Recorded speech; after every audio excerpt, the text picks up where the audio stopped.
সুপ্রিয় শিক্ষার্থী বন্ধুরা, তোমরা সবাই কেমন আছো? ফিনান্স, ব্যাংকিং ও বীমা দ্বিতীয় পত্র অনলাইন ক্লাসে তোমাদের সবাইকে স্বাগতম।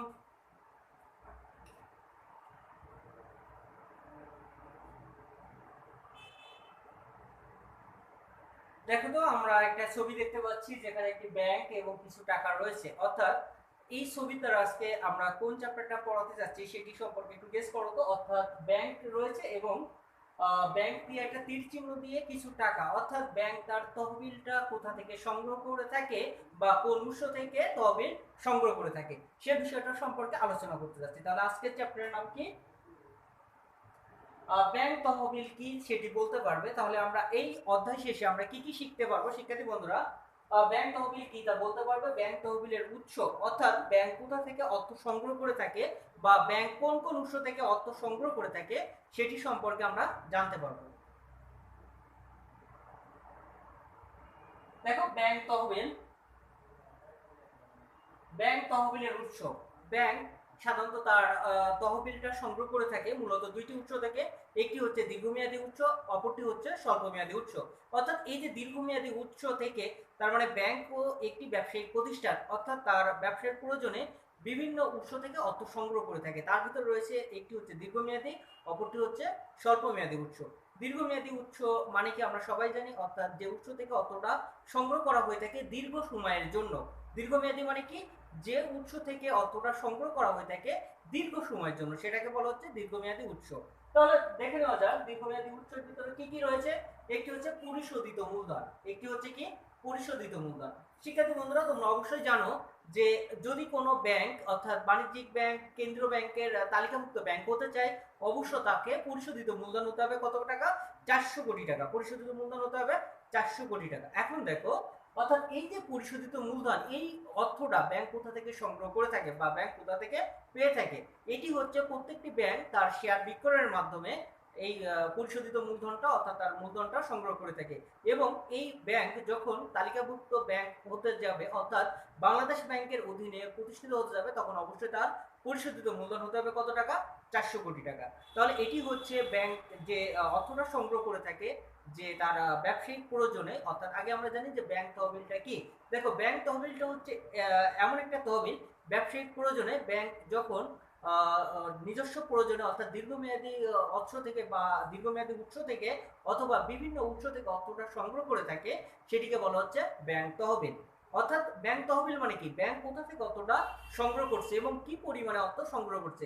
এটি হতে পারে স্বল্পমেয়াদী, এটি হতে পারে দীর্ঘমেয়াদী। তাহলে যে দুইটা উৎস থেকে যে উপায়ে অর্থটা সংগ্রহ করে থাকে সেটিকে বলা হচ্ছে ব্যাংক তহবিল। তাহলে দেখো, পরিশোধিত মূলধন সম্পর্কে আমরা জানলাম। তারপরে দেখো সঞ্চিতি তহবিল। অর্থাৎ এই যে সঞ্চিতি তহবিল, এটিও ব্যাংকের দীর্ঘমেয়াদী অর্থ সংস্থানের একটি উৎস। শিক্ষার্থী বন্ধুরা, তাহলে সঞ্চিত তহবিল ব্যাংকের দীর্ঘমেয়াদী অর্থ সংস্থানের বা অর্থায়নের একটি উৎস। এই যে সঞ্চিত তহবিলটা কি? ব্যাংক যখন তার হচ্ছে মুনাফা অর্জনের মাধ্যমে ব্যবসায়িক প্রয়োজন অর্থাৎ ব্যাংক যখন তার মুনাফা অর্জন করে থাকে, এই মুনাফা অর্জন থেকে বিভিন্ন ধরনের তহবিলের সৃষ্টি করে থাকে। এই তহবিলটা হচ্ছে একটি সঞ্চিতি তহবিল। তার মানে কি? ব্যাংক যখন মুনাফা অর্জন করে থাকে অর্থাৎ তার টাকাটা ধার দিয়ে জনগণের কাছ থেকে বা ব্যাংক থেকে যখন মানুষ ঋণ নিয়ে থাকে, ব্যাংক মুনাফা কিভাবে অর্জন করে থাকে? মনে করো হচ্ছে আমি ব্যাংকে টাকা রেখেছি 10 লক্ষ টাকা। এই 10 লক্ষ টাকা ব্যাংক হচ্ছে আমাকে সুদ প্রদান করবে মাত্র 8% হারে। কত পার্সেন্ট হারে? 8% হারে সুদ প্রদান করবে। অন্য পক্ষে এক্স নামক ব্যক্তি মনে করো ওই 10 লক্ষ টাকায় ব্যাংক থেকে ঋণ নিল। ব্যাংক তাকে মনে করো হচ্ছে 12% হারে সুদ ধার্য করছে। তাহলে আমাকে দিচ্ছে 8%, তাকে ধরছে 12% বা 10% বা 9% যদি ধরে থাকে। এই যে 1% যে পার্থক্য, এটাই হচ্ছে ব্যাংকের মুনাফা। তাহলে এই যে মুনাফা থেকে ব্যাংক যখন অর্থ উপার্জন করে থাকে, তখন অবশ্যই এই অর্থ দিয়ে সে বিভিন্ন ধরনের সঞ্চিতি তহবিল সৃষ্টি করে থাকে। শিক্ষার্থী বন্ধুরা, এই সঞ্চিতি তহবিলও ব্যাংকের দীর্ঘমেয়াদী অর্থ সংস্থানের একটি অন্যতম উৎস। তারপর দেখো, বিশেষ আমানত হিসাব। বিশেষ আমানত হিসাব তার মানে জনগণ যখন ব্যাংকে বিভিন্ন ধরনের হিসাব খুলে থাকে, এই বিভিন্ন ধরনের হিসাব থেকে এটিও ব্যাংকের একটি দীর্ঘমেয়াদী অর্থ সংস্থানের উৎস। যেমন ডিপিএস, অর্থাৎ যে প্রতি মাসে ব্যাংকের যে ডিপিএস সিস্টেমটা চালু রয়েছে, অর্থাৎ আমানতকারী বা প্রত্যেক গ্রাহক যখন মাঝে মাঝে সেখানে হচ্ছে বিভিন্ন ধরনের হিসাব খুলে থাকে, যে সঞ্চয় হিসাব খুলে থাকে, মেয়াদি হিসাব খুলে থাকে, এইগুলোর মাধ্যমে অবশ্যই ব্যাংক দীর্ঘমেয়াদী অর্থ সংস্থান করে থাকে। এটিও ব্যাংকের অর্থ সংস্থানের দীর্ঘমেয়াদী একটি অন্যতম উৎস। এখানে বিভিন্ন ধরনের রয়েছে, দেখো বিভিন্ন ধরনের সঞ্চিতি বা আমানত হিসাব রয়েছে, মাসিক সঞ্চয় প্রকল্প, মাসিক আয় প্রকল্প, গৃহ নির্মাণ প্রকল্প ইত্যাদি বিভিন্ন ধরনের প্রকল্প রয়েছে। এই প্রকল্পগুলোর মধ্যে ব্যাংক যখন আমানতকারীরা তাদের গচ্ছিত টাকা রেখে দেয় দীর্ঘ সময়ের জন্য, অর্থাৎ এটিও ব্যাংকের দীর্ঘমেয়াদী তহবিলের একটি অন্যতম উৎস। ঠিক আছে বন্ধুরা, তাহলে আমরা জানলাম পরিশোধিত মূলধন কি, সঞ্চিত তহবিল ব্যাংকের যে দীর্ঘমেয়াদী অর্থ সংস্থানের উৎস সেগুলো সম্পর্কে জানলাম, এবং বিশেষ আমানত হিসাব এটি সম্পর্কে আমরা জানলাম। এর পরবর্তী দেখো ঋণপত্র বা সিকিউরিটিজ বিক্রয়, অর্থাৎ এটি একটি ব্যাংকের অন্যতম বৈশিষ্ট্য দীর্ঘমেয়াদী অর্থ সংস্থানের জন্য ঋণপত্র বা সিকিউরিটিজ বিক্রয়। এই দেখো বিভিন্ন ধরনের ঋণপত্র বা বিভিন্ন ধরনের সিকিউরিটিজ বা বিভিন্ন ধরনের বন্ড, অর্থাৎ সিকিউরিটিজ বা বন্ড বিক্রয়ের মাধ্যমে ব্যাংক দীর্ঘমেয়াদী তহবিল সংগ্রহ করে থাকে। যেমন এই যে সিকিউরিটিজ গুলোর মধ্যে রয়েছে, যেমন হচ্ছে প্রাইম ব্যাংক লিমিটেডের প্রথম mutual fund, trust bank limited প্রথম মিউচুয়াল ফান্ড, ইসলামী ব্যাংক লিমিটেড প্রথম মিউচুয়াল ফান্ড। অর্থাৎ এই যে বিভিন্ন ধরনের তহবিল, এই যে বিভিন্ন ধরনের ফান্ডের মাধ্যমে, অর্থাৎ এই যে ঋণপত্র বা সিকিউরিটিজ, বিভিন্ন ধরনের বন্ড বিক্রয়ের মাধ্যমে ব্যাংক দীর্ঘমেয়াদী তহবিল সংগ্রহ করে থাকে। তাহলে শিক্ষার্থী বন্ধুরা, এই যে ব্যাংক আমরা খুব সহজে বুঝি, ব্যাংকে ধার করা অর্থের ধারক বলা হয়ে থাকে, বা ব্যাংকে হচ্ছে যখন আমাদের কোনো অর্থের প্রয়োজন হয়ে থাকে তখন আমরা ব্যাংক থেকে অর্থ ধার নিয়ে থাকি। অর্থাৎ এবং কেন্দ্রীয় ব্যাংকে কিন্তু অবশ্যই কি বলা হয়, ঋণের শেষ আশ্রয়স্থল।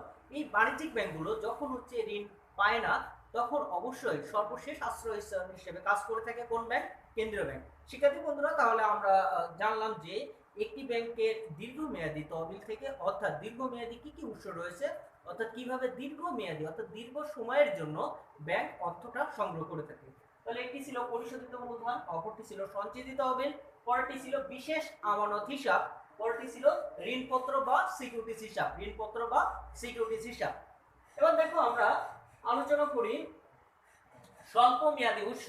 স্বল্প মেয়াদী উৎস, শিক্ষার্থী বন্ধুরা একটু খেয়াল করে দেখো, স্বল্প মেয়াদী উৎস অর্থাৎ এই যে স্বল্প মেয়াদী উৎস বলতে হচ্ছে ব্যাংক যে অর্থটা সংগ্রহ করে থাকে স্বল্প সময়ের জন্য। কোন সময়ের জন্য? স্বল্প সময়ের জন্য এই অর্থটা সংগ্রহ করে থাকে, এবং এই সংগৃহীত অর্থ ব্যাংকের অবশ্যই নিজস্ব অর্থ বা নিজস্ব মূলধন হিসেবে কাজ করে থাকে। দেখো সেগুলোর ভিতর কি কি রয়েছে, একটি হচ্ছে আমানত হিসাব, একটি হচ্ছে কি আমানত হিসাব। শিক্ষার্থী বন্ধুরা, আমানত হিসাব ব্যাংকে সাধারণত তিন ধরনের হিসাব বলা হয়ে থাকে, একটি হচ্ছে চলতি হিসাব, একটি হচ্ছে সঞ্চয় হিসাব, আর একটি হচ্ছে স্থায়ী হিসাব। চলতি হিসাবটা মূলত ব্যবসায়ীরা করে থাকে, কি কারণে করে থাকে, তাদের ব্যবসায়িক কর্মকাণ্ড পরিচালনার জন্য এই চলতি হিসাবটা খোলা হয়ে থাকে। এই চলতি হিসাব থেকে একজন ব্যবসায়ী যতবার ইচ্ছা ততবার খুশি টাকা উত্তোলন করতে পারে এবং টাকা জমা দিতে পারে। এটিও কিন্তু যখন সে টাকাটা জমা দিচ্ছে, ওই জমাকৃত টাকাটা যখন ব্যাংকে স্থিতি হিসেবে থাকছে, এটিও ব্যাংকের অন্যতম মূলধন হিসেবে কাজ করে থাকে। চলতি হিসাব গেল। সঞ্চয় হিসাবটা দেখো, জনগণের ছড়ানো ছিটানো বা অগোছালো অর্থটাকে যখন ব্যাংকে জনগণ জমা রাখে, ডিপোজিট হিসাবে বা হচ্ছে সেভিং অ্যাকাউন্ট হিসাবে জমা রাখে, সঞ্চয় হিসাবে জমা রাখে, এটিও ব্যাংকের তহবিলের একটি অন্যতম উৎস।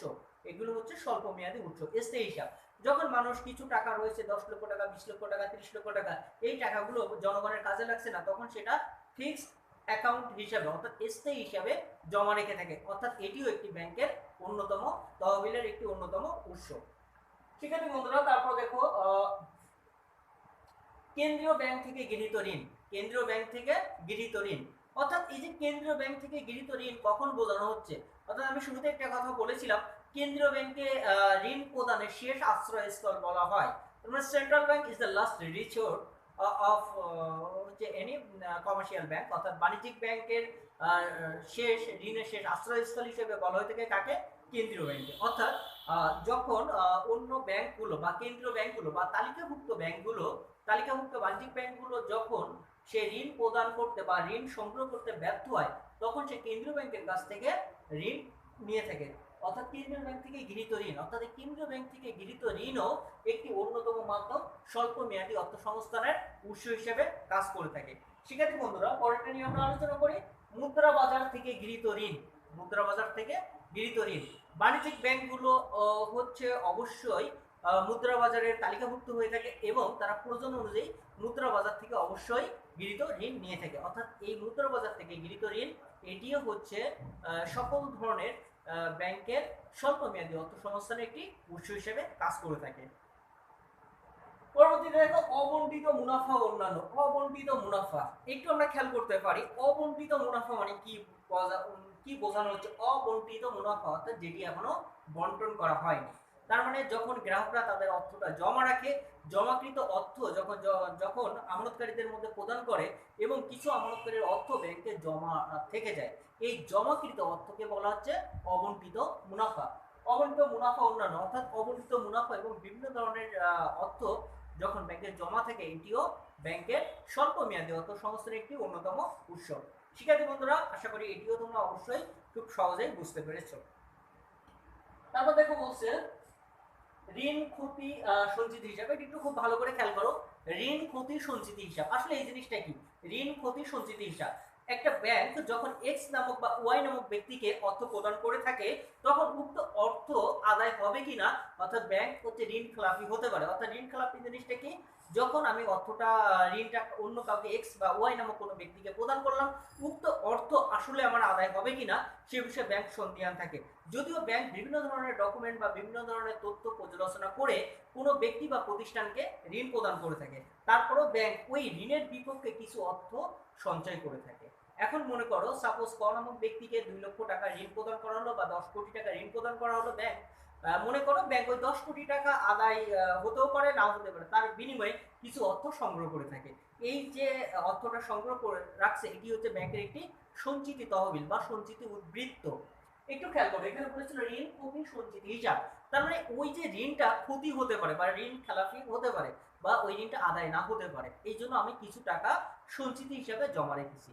অর্থাৎ যখন ওই টাকাটা আমাকে আদায় হলো, তখন এই যে সঞ্চিতির অর্থটা, এটাও হচ্ছে আমার ব্যাংকের একটা আয়ের একটি অন্যতম উৎস। শিক্ষার্থী বন্ধুরা, তাহলে আমরা আজকে যে বিষয়গুলো জানলাম সেটি হচ্ছে ব্যাংক তহবিলের যে উৎসগুলো রয়েছে সেগুলো সম্পর্কে জানলাম, ব্যাংক তহবিল কি সেটিও সম্পর্কে আমরা জানলাম, এবং যে ব্যাংক তহবিলের যে উৎসগুলো রয়েছে দীর্ঘমেয়াদী এবং স্বল্পমেয়াদী উৎস, সেগুলো সম্পর্কে আমরা বিস্তারিত আলোচনা করলাম।